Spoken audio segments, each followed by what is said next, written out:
No, no, no, no.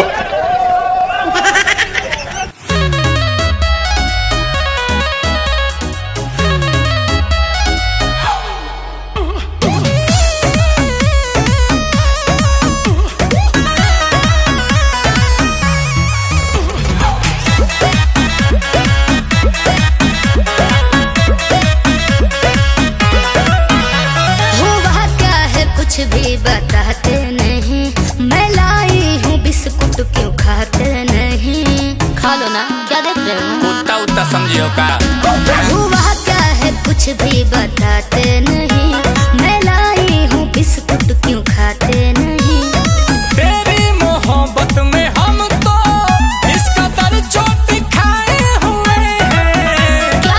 तेरी मोहब्बत में हम तो इसका दर चोट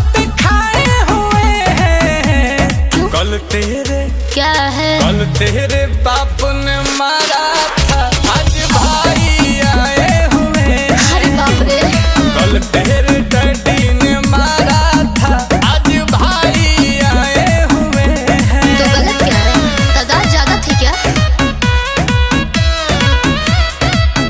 As we are on the music.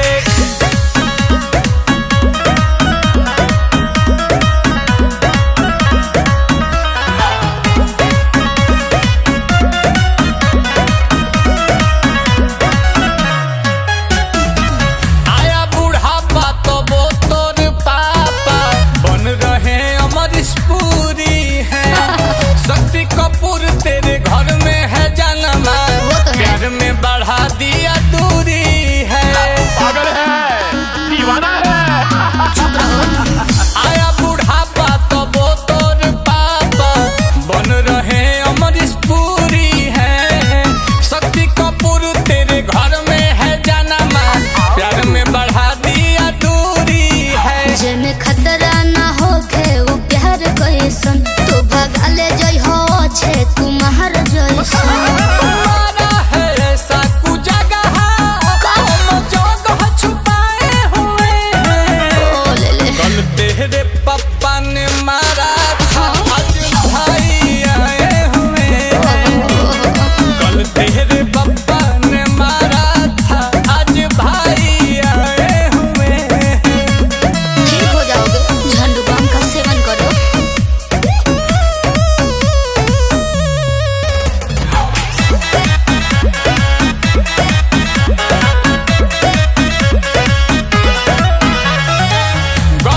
छतर खराब चल रहा है, प्यार तेरा खतरनाक हो गया। लगे थे ताही में हो गए घावाही, बैंडेज हमारा मुंह नाक हो गया। अरे दादा सालों में बहुत कुटो है गो। गौरहन छतर नाराज चल रहा है, प्यार तेरा खतरनाक हो गया। लगे थे ताही में हो गए घावाही, बैंडेज हमारा मुंह नाक हो गया। नीला कमल तोहरा कुंडली में दोष बड़ुए, राहु केतु भइल छोटू आशुतोष बड़ुए। राती में जाके मेडिकल से दवाई ले आए हुए हैं। सच?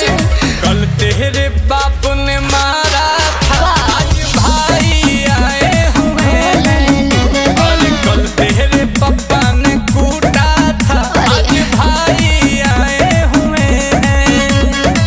अरे दादा जान बची तो लाखों पाए, अब तो भागनों में भलो हो। अरे अरे रुको ना।